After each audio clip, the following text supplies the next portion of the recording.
From CBS 2 News, this is a special report. Mayor de Blasio is giving an update on the coronavirus pandemic in New York City. Let's go to it right now. And I want to talk about the whole picture. I'll be very quick, and you're going to hear from Commissioner Shea as well. Most important thing always is to protect the lives of all New Yorkers. There was a lot of activity around the 5 boroughs yesterday, well into the night. The bottom line, the most important thing, thank God, is that lives were protected. No loss of life last night or obviously in the nights before and the days before in these protests. As much as we know at this moment, no serious injury, one incident being looked at, but generally speaking, no serious injury to protesters or to officers. There are many things to discuss, and we will. Things that must be addressed, things that need to be done better, both in terms of our immediate work addressing this situation and certainly in our work going forward. Much that has to be done and much that has to change and that we will change. But I want to note that overall, even in a day where thousands of people were out expressing their views, expressing their frustration, their pain, their anger, their deep desire for change in locations all over the city, overall what we saw was overwhelmingly peaceful demonstration. I'm definitely going to address some of the things we saw late in the evening that were not peaceful and not acceptable. But if you talk about the reality of the full day, we saw more and more the peaceful demonstrators coming to the fore and establishing a different tone, a different reality. People who are from communities, want change, want it done the right way, the peaceful way, the democratic way. And that was more and more evident yesterday than in the last few days. I spoke to yesterday a number of community leaders. I was out in central Brooklyn, talked to elected officials, also talked to community residents. What I heard overwhelmingly was a desire to keep things peaceful, to work on change in a positive constructive fashion. I heard both with my own ears, saw with my own eyes, community members saying, we are going to set the tone for any protest, not folks who are not from our community, not folks who want to do violence. We, the community members, the community leaders, will set the tone. Saw this, heard about the specifics of it in central Brooklyn, heard examples from Harlem, from Southeast Queens, of elected officials, clergy, community leaders, civic leaders, Cure Violence movement members and leaders stepping in and setting a different tone. And I think that's very, very important. So I want to commend and thank all of the community leaders, all the community members who have said, it is up to the community to determine how this will go and to ensure that change is made the right way. Thank you, and it's crucial that that good work continue. I also want to say there's some issues to discuss for sure, and certain specific situations involving the NYPD that I will discuss that need to be addressed. But overall, our officers showed restraint throughout the day and evening yesterday. Overall, the peaceful protest was handled the way we want it to be handled, with officers staying back and protest allowed to continue in the tradition of this city. In fact, we saw in many cases police leaders and police officers engage protesters, engage community leaders, have a real discussion with them, show empathy, show connection. This is what neighborhood policing is about. And we saw powerful examples of it. There's a video out there. Chief Fausto Pichardo, Chief of Patrol of the NYPD, one of the highest ranking members of the NYPD, proud member of our Dominican community, out there talking face to face with a protest leader saying, we want to keep this peaceful, we want this to be done the right way, we want everyone to be able to express their views the right way. There's the images out there of Chief Delatorre, Chief Madry in Brooklyn, taking a knee, respecting the concerns of the protesters, saying we can work together. There's this very powerful image. I want to thank the Daily News for putting this on the front cover today. Deputy Inspector Vincent Tavalero in Queens, showing that the NYPD is listening, working with the community. This kind of thing, our police leadership reaching out, connecting with the community. This is the entire concept of neighborhood policing, and that's true in the middle of this difficult moment. In fact, is how we're going to overcome this moment and move forward. So I commend and I thank all the police leaders who found a way to reach out, listen, connect, and the restraint of so many of our officers. Now, there are things that have to be addressed. Later in the evening last night, in several locations, particularly Lower Manhattan, we saw looting. That is something we do not see typically in this city. That is unacceptable in New York City. It will not be allowed in New York City. We're going to address that very, very aggressively. Again, that phenomenon, rare, and we saw it for the first time in any serious manner last night, did not see that in the other nights. That is being fomented by a very small number of violent protesters. That is not what everyday community people are doing. I want to be very clear about that. And that is also why I am confident in the NYPD's ability to locate those individuals and deal with this problem. We also have seen situations where police officers acted inappropriately. And it's rare, I want to be clear, but it must be addressed in every instance. Now, I want to take a step back and talk about a very troubling video from the night before last of two police cars moving through an intersection, moving through a crowd that was so troubling to the people of this city. And I spoke to it, and I spoke from the heart about what I saw, but what I also knew had been happening in that day and the day before, including very dangerous situations where the lives of our officers were in danger. And I tried to express that reality while also saying it's not acceptable for a police car to ever move through a crowd. I don't think I expressed it as well as I should have, so I want to try again to help the people of this city understand. There is no situation where a police vehicle should drive into a crowd of protesters or New Yorkers of any kind. It is dangerous. It is unacceptable. This was an extremely aberrant situation. And there were extenuating circumstances, I believe, because of incidents that had happened earlier. And I understand why the danger that there could have been a much bigger conflict there was looming. But it is still not acceptable for our officers to ever drive into a crowd. This incident is under investigation as we speak, both within the NYPD and by the independent review that I have set up with our Corporation Counsel and our Department of Investigation Commissioner. There's going to be, in each and every instance where an officer did something wrong, and we've all seen the video of an officer pushing a young woman to the ground. We've seen the video of an officer opening a car door and hitting a protester. All of these matters are under review right now. They need to be speedy reviews. Discipline must be meted out in any case where it is merited. We need to show the people of this city that there's one standard that, and I got this when I've talked to community leaders and community members, this is the nagging, deep complaint, this sense of double standard, and it can't go on.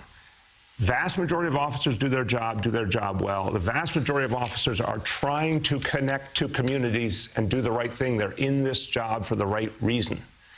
There are some who do not belong on this job. And there are some that use violence when they shouldn't. There are some that are disrespectful to the people they serve. There are some that harbor racism in their hearts. These people should not be in the police force, and it's our job to get them out. So any situation where an officer does something, even in the context of a protest and a tense situation, they do something offensive and inappropriate, there must be immediate investigation, there must be the appropriate penalty, and that penalty can include all the way up to being removed from the police force. There's a video going around of a police officer in the middle of a situation that admittedly looked chaotic, but where protesters were in front of that police officer drew his gun at some point yesterday. That, to me, seeing that video was absolutely unacceptable. Now, I don't know all the circumstances, and we must know all the facts. There will be an immediate full investigation of that incident. But I can say, as a New Yorker, as your mayor, as someone who understands that the vast majority of protesters are there peacefully, and even those who do have that violent intent are still human beings, we have to always know it is not the place of an officer to pull a gun in the middle of a crowd, knowing that there are peaceful protesters in that crowd. That is unacceptable. That is dangerous. And I want you to note on that video how a superior officer immediately came over and moved that officer away from that crowd. That officer should have his gun and badge taken away today. There will be an investigation immediately to determine the larger consequences. So this, to me, makes clear, as we've known that the work of reform has been going on for years but must deepen. People are demanding more change, and they have every right to, because they're in pain. They feel an injustice is being done to them every single day. I've talked the last few days about what racism means in people's everyday lives. For so many people, in so many communities of color, and this particularly afflicts people of African descent, racism hangs like a cloud every hour of every day. And if their assumption is in their encounters with a police officer that they will not be given fair and equal treatment, that's an unacceptable state of affairs. So how do we change it? In addition to neighborhood policing and body cameras and all the other things that we've tried to do to change policing, what more can we do? Here's what we could do immediately. The legislature right now could repeal the 50A legislation, the 50A law that is holding back transparency in police discipline. I have called for this. My police commissioners have called for this. The governor has come out and said he is ready to sign a repeal bill. We need 50A repealed. Let's do that in the month of June. This would be one of the single most important things that we could do to increase trust between police and community. I've been very clear. We must also have legislation that protects the identities of police officers in their personal life, their home address. They deserve that protection. But discipline processes must be transparent. We have a moment now that we can get that done, and that will deepen the trust and deepen our ability to have progress going forward. What else do we have to do? There has to be a faster discipline process. Anytime an officer is alleged to have done something inappropriate, there needs to be an immediate investigation, immediate consequences. It always takes too long. It makes people so frustrated and so angry. We can't accept that state of affairs. We have to change. If we have an instance where an officer has done something inappropriate, there needs to be an immediate investigation, consequences quickly. If that officer should not be on the police force, we should remove that officer. If an officer is not right for a community, if an officer has shown that they are unable to work appropriately on the street and with a community, they should be removed from work on the street. If an officer should not be on the police force, they should be removed from the police force. We've done a whole host of other reforms, and they have changed policing in the city. But it's time to go to the next level, and we have to go there quickly. Because any officer who should not be wearing that uniform needs to get off this force. And we have to have a way of doing that. So the other officers, the vast majority who are doing their job, respecting communities, honoring the law, serving people, putting their lives on the line, that vast majority of good officers, let their work shine through when we get the bad apples off this police force. My final point before turning to Commissioner Shea. As has been reported, my daughter Kiara was arrested at a protest. I want you first to know, and I think many, many parents can appreciate this, she's 25 years old and did not inform Shirlane and I of her intention to get arrested. I knew of some of her views. I knew she believed in peaceful protest. I knew she had participated a few nights ago, but in a peaceful manner. And when I found out she had been arrested, finally reached her with Shirlane, and we asked her to recount the whole story. And look, I love my daughter deeply. I honor her. She is such a good human being. She only wants to do good in the world. She wants to see a better and more peaceful world. She believes a lot of change is needed. I'm proud of her that she cares so much, and she was willing to go out there and do something about it. She recounted the story in detail to me. She was acting peacefully. She believes that everything she did was in the spirit of peaceful, respectful protest. And the bottom line is I will let her speak for herself in any way that she wants to, but I admire that she was out there trying to change something that she thought was unjust and doing it in a peaceful manner. It's a reality that every parent faces, that you never know when your kids become adults how they're going to go about their lives. Sometimes you get surprises. But even though this was a surprise to Shirlane and I respect my daughter, I honor her, and I know her heart. I know she appreciates humanity, every kind of humanity. She appreciates the fact that people serve us. She appreciates the fact that we need to change this world, and she, in her own way, has tried to do something about it. And for that, I want to just tell her how much I love and respect and admire her. With that, I turn to Commissioner Shea. Thank you, Mr. Mayor. So yesterday, over the course of the day, we encountered a number of protests throughout New York City.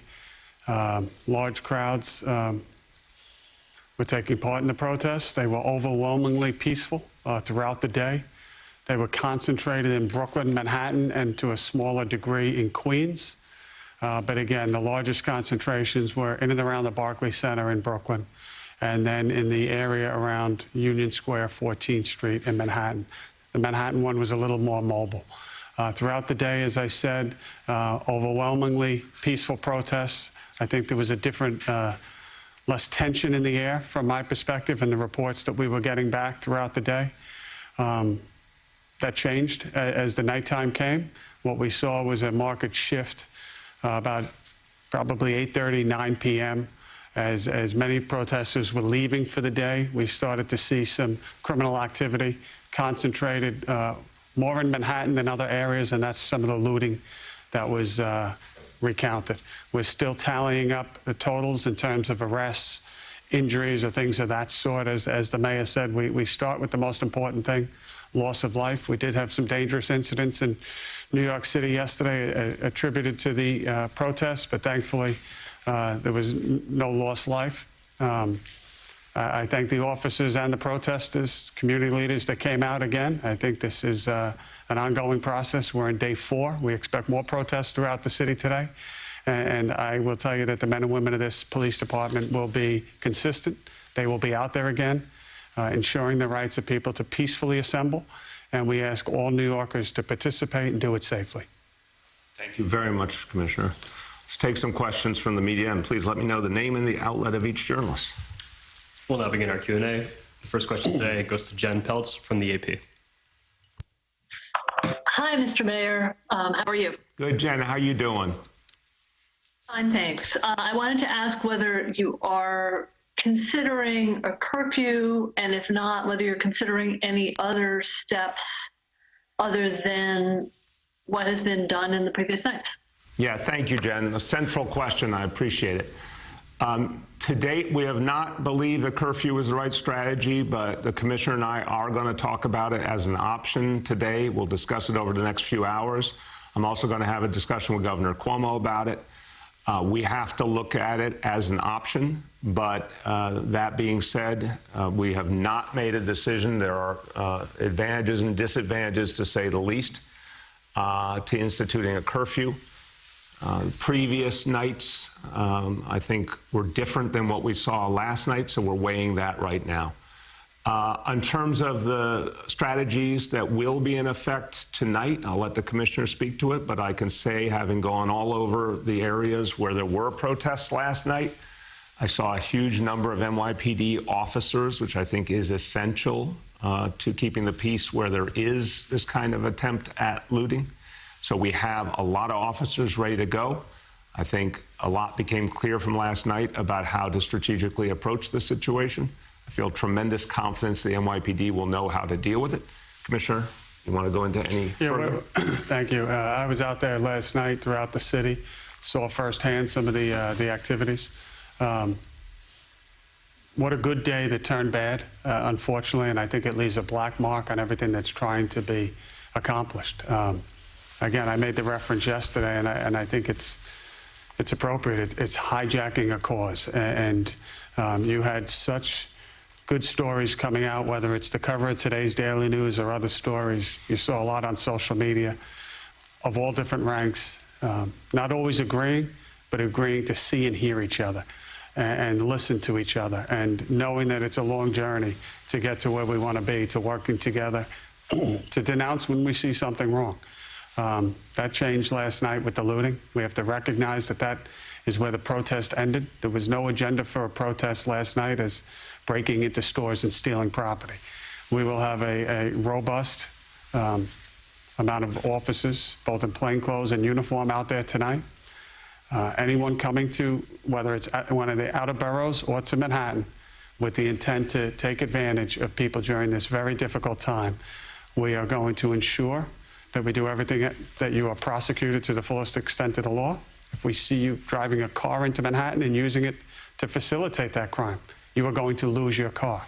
So I encourage everyone, again, come out, protest, make yourself heard, enact change.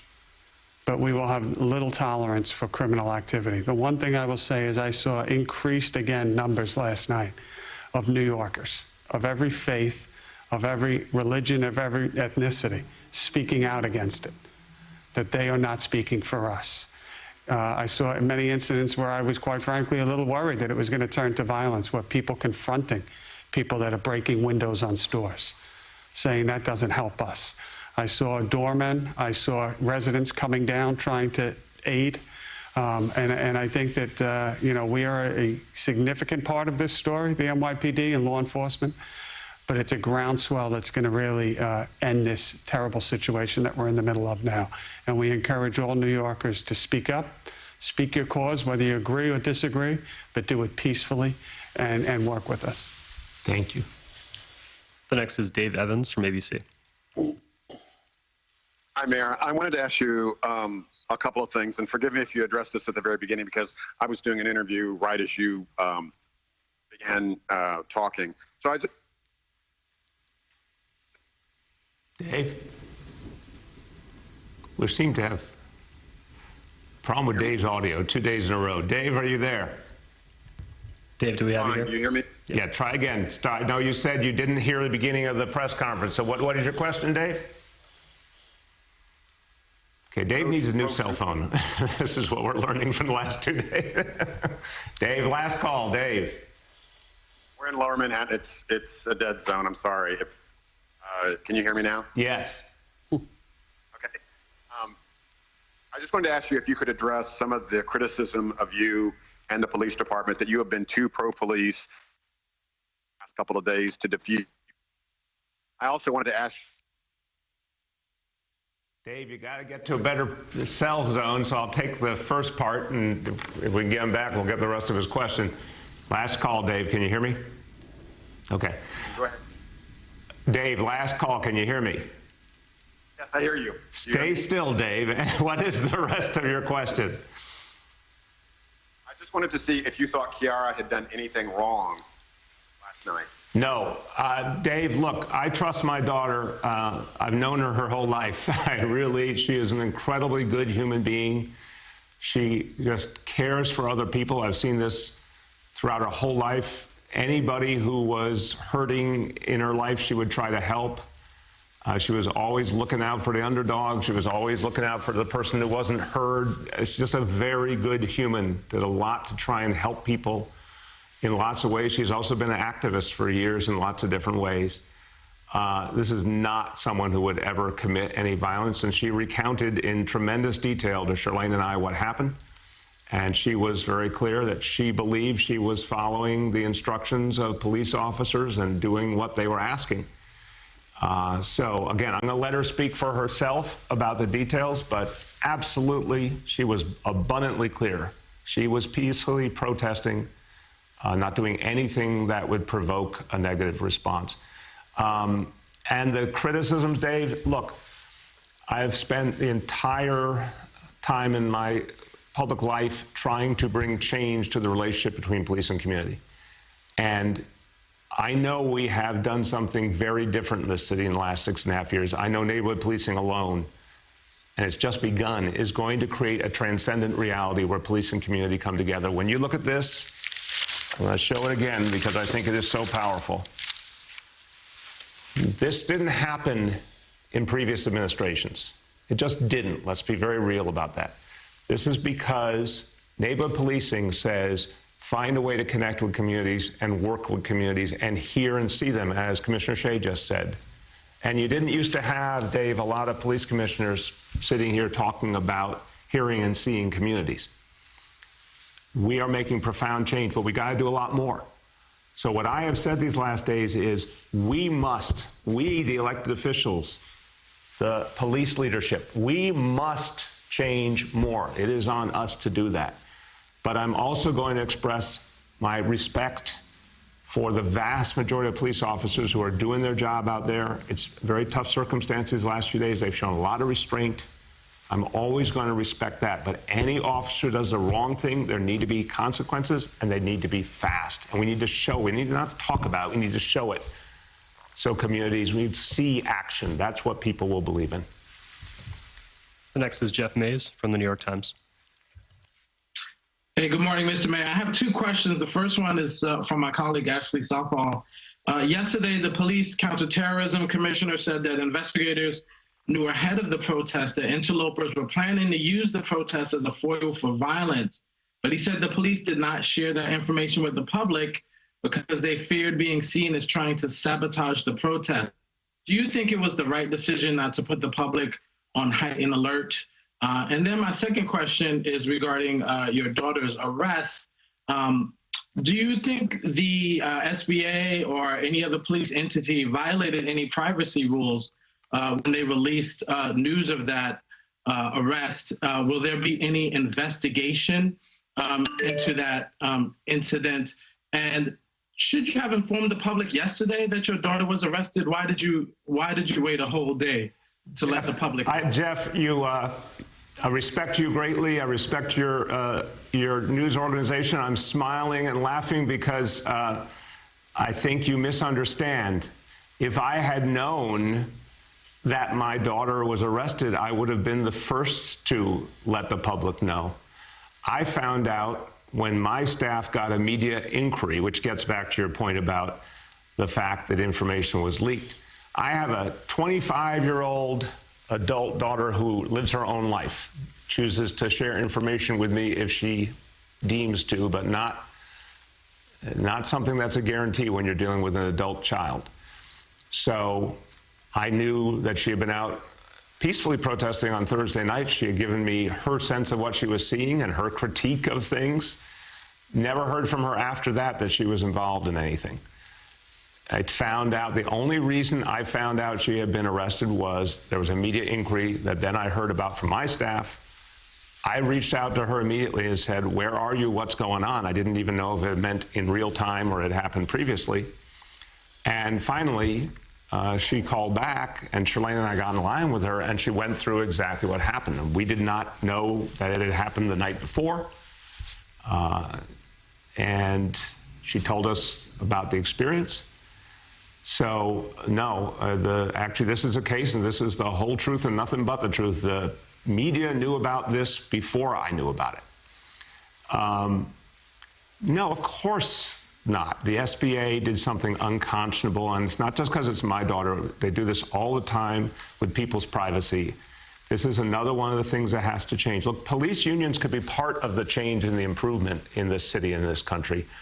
They really should reevaluate what they are doing at this moment in history. More and more police officers are speaking up around America and saying that this is an unacceptable state of affairs. It has to change. Every time a police officer comes forward and says, I want to be part of the change, it is helping us move forward. The unions could play an incredibly positive role if they would just step forward and say, we're ready to be part of that constructive change. But when they leak information on someone, it's absolutely inappropriate. But I'm not going to tell you that it's only happening to my child. It's happening to people every single day. All the things you often report about, all of you, come from leaked information within the NYPD that's not supposed to be leaked. So I don't want to see anything done more than would be done for anyone else. But I wish the whole phenomenon would stop. I don't think it's fair that people in law enforcement inappropriately provide information that's not supposed to be public on individuals, but they do it every hour of every day, and you all report it every hour of every day, so there's a little bit of a contradiction. And then on the question of alerting the public, Jeff, I think it's a very fair question, but I believe that in my comments, the commissioners, we've been saying for days now that we see a violent element, including a violent element from outside the city and outside the communities where the protests are happening, attempting to use the cover of those who are there to peacefully protest to try and foment acts of violence. We've seen acts of violence. We've seen it in this city. We've seen it in cities all over America. It's a very clear pattern. I think we've made that statement very clearly to people. I think it's a very fair question to say going forward, if we see something very specific that we think might be a particular danger to folks coming to it, we need to alert them. I agree with that entirely. But I feel like we did try to say to people, maybe we need to say it more sharply, that there is an element out there that aims to do violence. They will be out there again today. Again, I'm hearing from mayors all over the country the exact same pattern we're seeing here. Vast majority of protesters are peaceful, small group, going in the midst of the peaceful protesters, using them as a shield, and then trying to attack officers or trying to attack property. And more people are fighting back, Jeff. Look, I'm telling you, I heard from Southeast Queens, Harlem, Central Brooklyn, community leaders, elected officials, clergy, Cure Violence saying, no, we're going to do this peacefully. We do not want people trying to create violence in our communities. If you're going to do that, you need to get out of a protest in our community. And a lot of times the protesters who were there to do violence left because the peaceful protesters, the community-based protesters, took over the situation. Or like what Commissioner Shea said about some of the looting last night, where community members came out and were confronting those who were looting. So there are a very small number of people doing this violence, very small. We have to get them, we have to stop them, but more and more I think the answer will be community members stepping forward and saying, we will not accept this. The next is Nolan from the Post.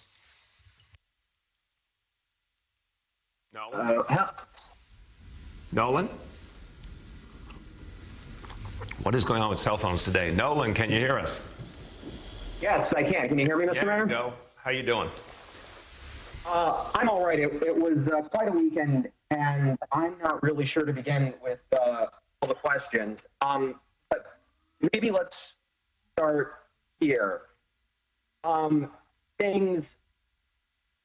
Just by the recounting offered by your own office, it seems like you arrived in Brooklyn at Barclays Center Saturday night.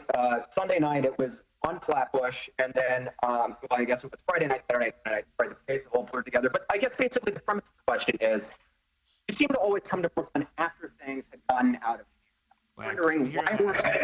No, repeat that last year. Your conclusion was what? All right, the conclusion was, so this is, I have two questions, so if you'll bear with me. First question is, it seemed like on Saturday and Sunday, Friday night, Saturday night, and Sunday, you got to Brooklyn after things had gotten out of hand. In Flatbush, at Barclays Center, on all three of those nights. So my first question is, I'm curious, why weren't you out during the day with the protesters, talking to the protesters, trying to emulate what John Lindsay did in '68 to keep the city calm, as an example?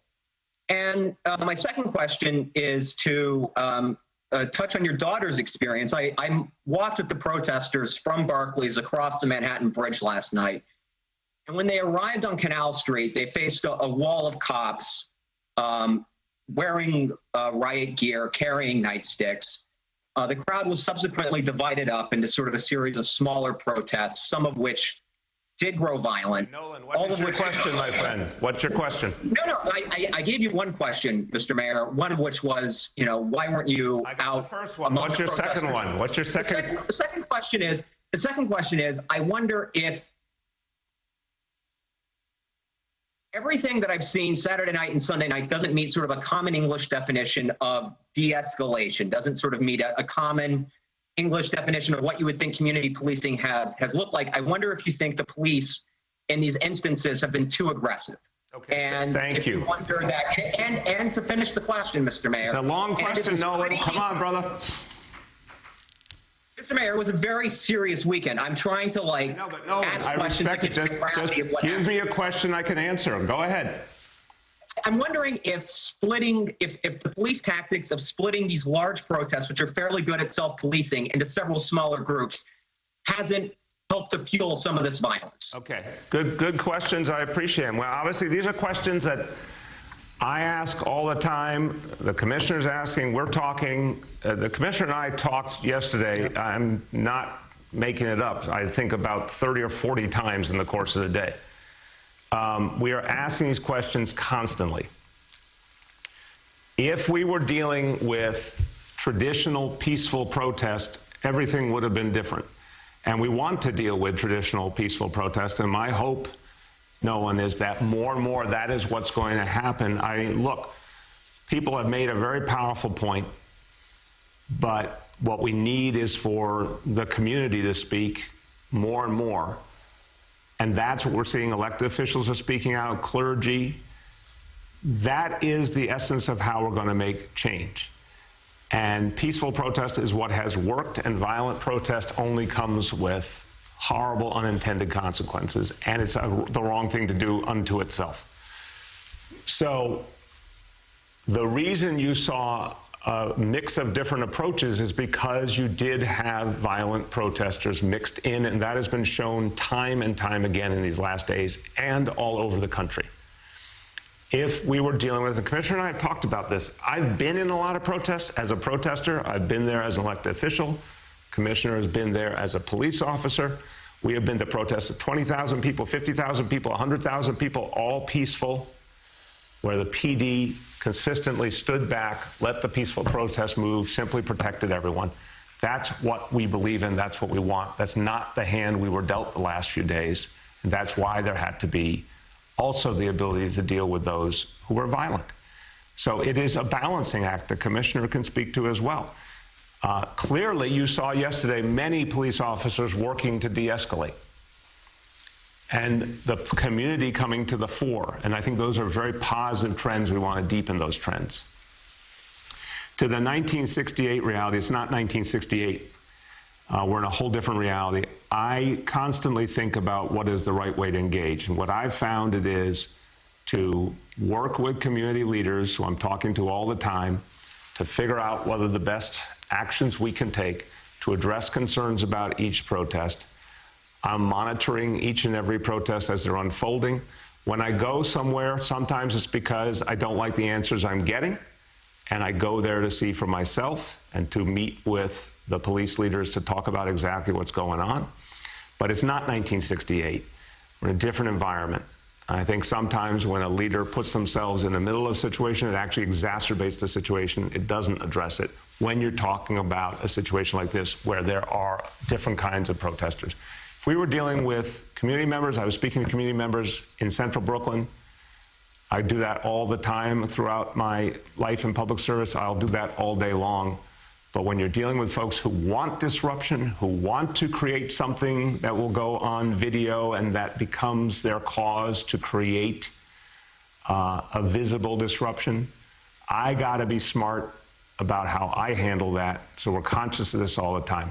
But in my conversations with community leaders, my conversations with community activists, people are working to address this problem at the grassroots, and that's what matters. You want to add anything? Yeah, I'll just say, generally speaking, nothing would make us happier than a large group voicing their opinion safely. That happened yesterday at the Barclays Center. There was a large number of people there for many, many hours. And I would describe it as not contentious at all. There were some police officers there. There was very little hostility at all, if at all. There was also police officers in reserve should things get out of hand, but thankfully it didn't come to that. There's another group in Brooklyn yesterday that I got to give them credit. I think they marched halfway around the world. They walked all over Brooklyn to Manhattan, back. Eventually they met up with the group at the Barclays Center, and all of that was accommodated, and that is generally speaking what we would like to happen. Again, peaceful. But we are also fluid, and we also go by the conditions on the ground. And just yesterday, there were some occurrences that took place. I'll give you a couple examples where we had to either alter a route or, as you said, divide a route for safety reasons. We had one occurrence in Brooklyn where protesters were actually fighting with other protesters, and it got dangerous. We had a very small number during that march I described, where people made their way into the march and threw objects at police officers. That caused some alterations to the route. But again, if we can go in with a surgeon and a scalpel and make a correction or make a couple of arrests and allow the larger group to continue, that's what we look to do. And the last one I can think of off the top of my head is we had an occurrence yesterday where people were trying to light fires and burn stores down. And we cannot have a large protest moving towards that. So that's one of the situations you described. So I think I would agree with you that we try to be as flexible as possible, let protests march, exercise their right. That's what we all want. Overwhelmingly, it worked yesterday. We had very minor issues until it got dark yesterday. Amen. The next is Juliet from 1010 Wins. Yes, good morning, Mr. Mayor, and good morning, Commissioner. My first question is for Police Commissioner Shea, and then, Mr. Mayor, for you. Commissioner, how do you know who these outside agitators are? Who are they? Where are they coming from? Are they identifiable in any way? And, Mr. Mayor, you're calling the looting not acceptable and will not be allowed. Is that the strongest language you can muster for people who are destroying cars and property and stealing merchandise in stores?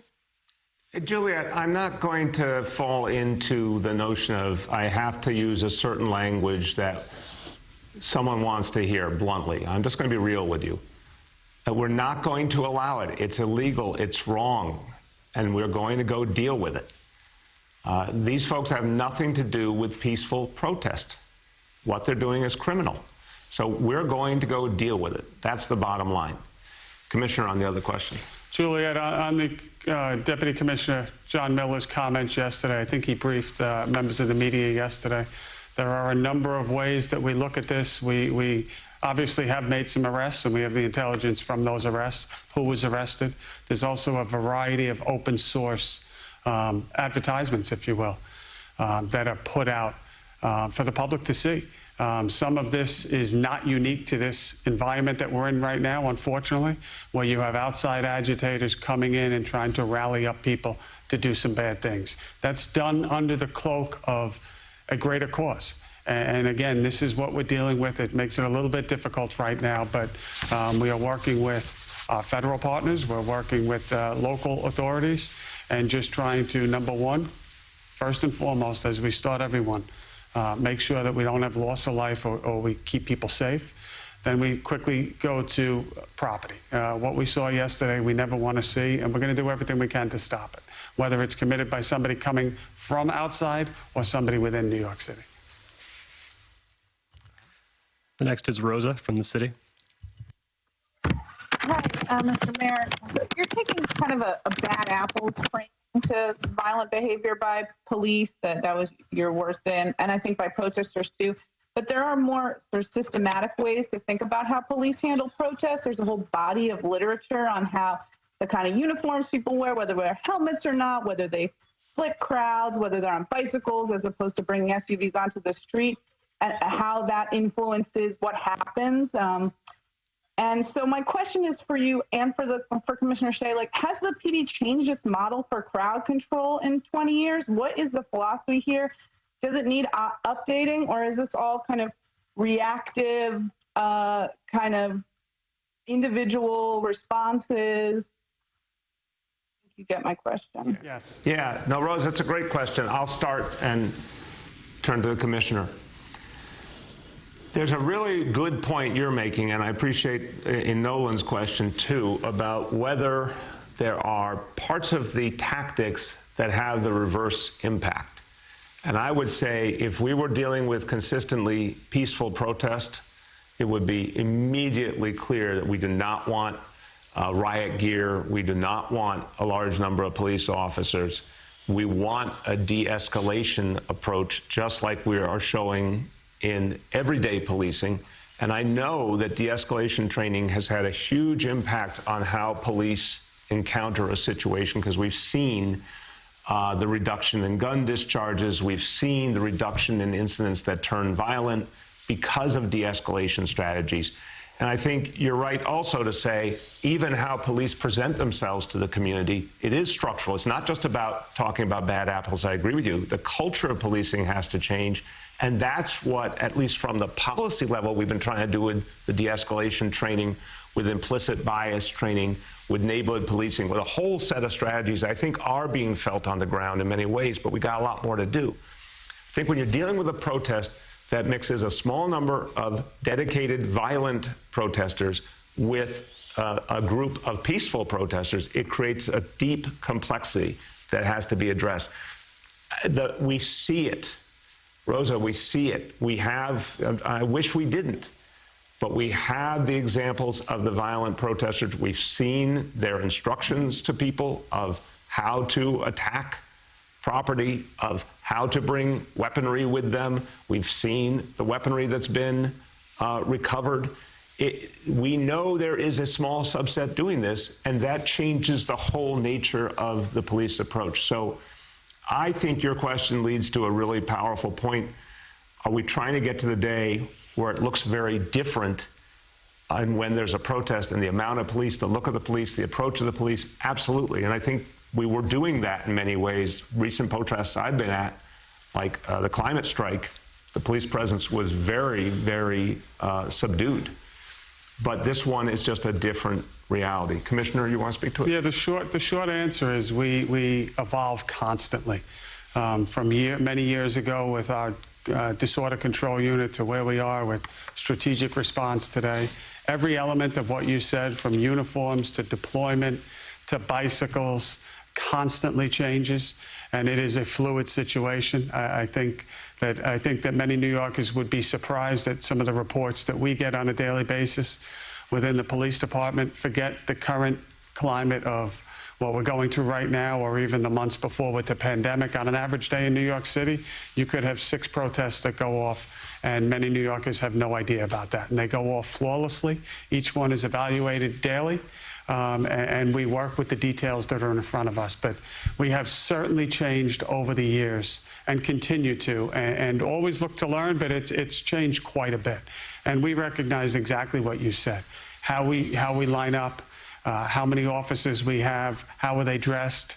All of these things are important, and we look to do the best that we can. I will say, to echo the mayor's words, be careful how you identify here. The earlier question was, what did you know about this earlier? We had some intelligence, but how would it look also balancing out in this difficult time? If we told New Yorkers with this exact situation, don't come out, we think there's going to be problems. And I also don't think that that's anything new, because we've had some of these agitators come out many times before, and I think the media is aware of that. I think ultimately, everyone is accountable for their own decisions here. And I think New Yorkers are wise beyond anyone. And they know that we're in the midst of a protest if something is amiss and if there are people looking to do bad things. I just ask, really, I plead with people in that circumstance. The last thing I want you to do is try to dissuade people from coming out, especially now, and voicing your concern. But also, you have to be careful and be alert of what's going on around you. And if something doesn't look right, if you think people are planning something, please let the police know, or please make sure you take care of yourself and keep yourself out of that dangerous situation. Thank you. The next is Andrew Siff from NBC. Hi, Mr. Mayor and everyone on the call. Hope you're doing well. Good. How you doing, Andrew? I'm okay. We're nearly an hour into this news conference, and to my knowledge, no one has even mentioned the pandemic. So what I'm wondering is, first of all, do you have any concerns about all of these crowds gathering, regardless of the purpose and regardless of the passion, in terms of public health? I'd love it also if one of your public health experts who's on this call could answer as well. How much are you concerned that there will be a rise in COVID cases as a result of all of these crowds? And why have you not made public health statements over the last couple of days reminding people about social distancing? Yeah. Andrew, excellent questions. We've been talking about this. I don't think we have our public health folks on now, but they can certainly speak to it later. Andrew, this is, I have to say, and I want to just express this openly to everyone. Just a few days ago, what we were entirely focused on, all of us, was one of the greatest challenges this city has ever faced. This pandemic, this painful, horrible crisis, taking the lives of so many New Yorkers. When I was out in central Brooklyn yesterday, maybe I had 15, 20 conversations with just everyday people on the street. Overwhelmingly, people were talking about their concerns about their health, about their kids, about the fact they were running out of money or they had not gotten checks from the federal government. Some people, of course, raised concerns about criminal justice, but most people are dealing with this crisis. They're scared. They're scared for their health. They're scared for their family's health. They're worried that they don't know where things are going with this coronavirus. That hasn't stopped. Andrew, I think the honest truth is we are dealing with, right in the middle of that, another absolutely unforeseen moment that's vast in its scale, that if there had not been the coronavirus now, this last few days would stand out in American history as a painful, profound moment. And you're seeing it happening literally in cities big and small. It looks like entirely all over the country. So I think we've got two almost exact opposite realities, if you will, that are colliding at the same time. Now, the disparities pervade both. Let me hasten to say the disparities, the racism that is inherent in what happened with the pandemic is also inherent in all the concerns running through the policing debate. We've got to address them across the board. We've been trying to for years. We have to do a lot more. But to your central point, it's very hard to say to people, when there's such pain, there's such anger, that if you say, don't come out because of the pandemic, and I think that this is something we grapple with all the time. We don't want people to hear that as we are not hearing your concerns, or your concerns are not valid, or we don't have to change things. And it's a very tough balance. And again, this is happening on such a painful, intense national scale. This is not like, before this we had small protests, and I kept saying, whether you're left, right, or center, I wish people would stay home, not protest, do it virtually. But this moment is the outpouring of such pain and frustration, years and years, decades, generations of pain and frustration outpouring. This is a different reality. We've had to adapt to it. We've had to try and understand it and address it. And I am very worried about the health impact. To the core of your question, I would urge everyone to think about this. And I do think that for those who have made their presence felt, made their voices heard, the safest thing from this point is to stay home, obviously, because we don't want people in close proximity to each other. We don't want people out there where they might catch this disease or spread this disease. And I think more and more, people have to realize there is a danger that it will cause some real impact on the resurgence of this disease. We don't have the facts yet, Andrew, and these things are happening outdoors. That's better, thank God, than if people were gathering together indoors. But there's a real danger here. There's no question there's a danger this could intensify the spread of the coronavirus just at a point when we were starting to beat it back profoundly. So I want to beseech everyone to think about that. I would certainly urge everyone, look, if you've made your point, it's time to stay home. If you do go out, please try in any way you can to observe social distancing and keep those face coverings on. But Andrew, in conclusion, this is just a horribly complex situation. It just is. We've never dealt with anything like this combination of features, and we're all trying to find our way to the best solutions. That's the honest truth. The next is Marcia from CBS. Mr. Mayor, good morning. How you doing? I'm all right, Marcia. How you doing?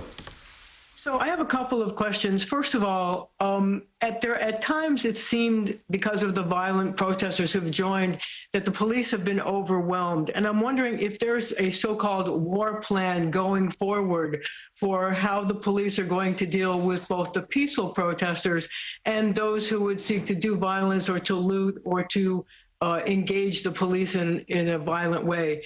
And my second question has to do with the briefing that John Miller gave yesterday about these protesters. Since the NYPD did have intelligence about the fact that they wanted to loot, and they were ordered, according to their encrypted messages, to target high volume stores, fancy stores, chain stores in wealthy communities. Why weren't the police able to get ahead of that and stop it? I'll start and I'll turn to the Commissioner. The way you opened the question, Marcia, I know you were speaking sincerely, but I would never use the words you just used there. We have a peace plan.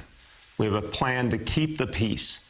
And even with all the tensions of the last few days, again, thank God, no loss of life. Thank God we have not seen a lot of serious injuries. We had some situations that could have been very, very bad that were averted in large measure because police leadership showed restraint and saw situations and dealt with them before they got worse. And we've got things that weren't done well and we have to fix.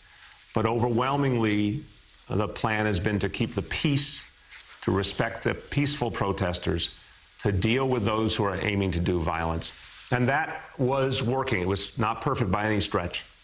And the fact that a lot of these violent protesters in particular break off and go all over in different groups makes it really challenging for the police. Now, that's not new in the world, Marcia. We've been seeing that kind of violent protest, that kind of tactic for years around the world. We hadn't seen it as much in this city. And again, some of this is from the city and some of this is from outside. But that puts a real strain on the NYPD trying to chase all sorts of groups and trying to be present in so many areas simultaneously. That said, it was working and working in many ways very well until about 9 o'clock last night. And then we saw something we hadn't seen as much.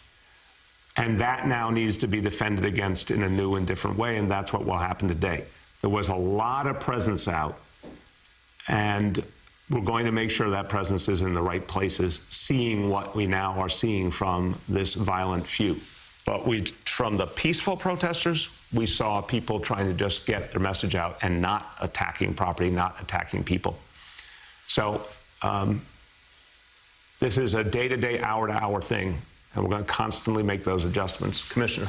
Yeah, Marcia, thank you for the question. I mean, when you talk about intelligence and deployment and how they come together, I think the mayor touched on what we face at times, trying to be that even keel in respecting the right to protest, in dealing with cowards, if you will, that are hijacking a cause and look to do ill will to New Yorkers, whether it's property damage, whether it's think of the New Yorkers that are calling for help and now have to wait longer. I mean, it just has so many impacts by some of these, whether it's barricades or fires or looting that is taking place. So the officers have been very nimble. I think when you look at what happened last night, we're still tallying up the arrests. They were certainly deployed in the right place and engaging. I expect there to be close to probably 400 or more arrests just from last night, Marcia, just regarding looting and similar types of activities. And we need the rest of the criminal justice system now to step in as well. And we need a deterrent. And we need, Marcia, consequences. We need the Manhattan DA's office. We need the Brooklyn DA's office to do their job and make sure that people have the right to protest freely, but there is a line. And when you take bricks, whether it's throwing it at police officers, I can't say enough to thank the Eastern District for prosecuting those cowards that threw a Molotov cocktail at our offices. But all of these, I think we separate minor actions and being flexible and understanding the environment we're in and allowing people to protest. We know that there's going to be some minor arrests made. We are able to deal with that, and I think that comes with the territory, and everyone understands that on both sides. What we do not have patience for is violence, lighting fire. You're putting people's lives at risk. And that's where we need the prosecutors to step in and make people understand that it's unacceptable and there are consequences. Go ahead. Last question for today goes to Henry from Pix. I just wanted to zero in on these issues of outsiders a little bit more. I'm wondering why Mr. Mayor and Commissioner were shying away from being more specific. I know 1 out of 7 were outside of state. according to Mr. Miller the other day. But, you know, what's the ethnic background? What are the political background? We're hearing white supremacists in other states. So with all that intelligence, why can't you be more specific about what's going on here? Yeah, I mean, we will get you, Henry. This is going to be day-to-day gathering information, and I've said to the Commissioner, John Miller, keep putting it out to the media as you get facts, keep putting it out.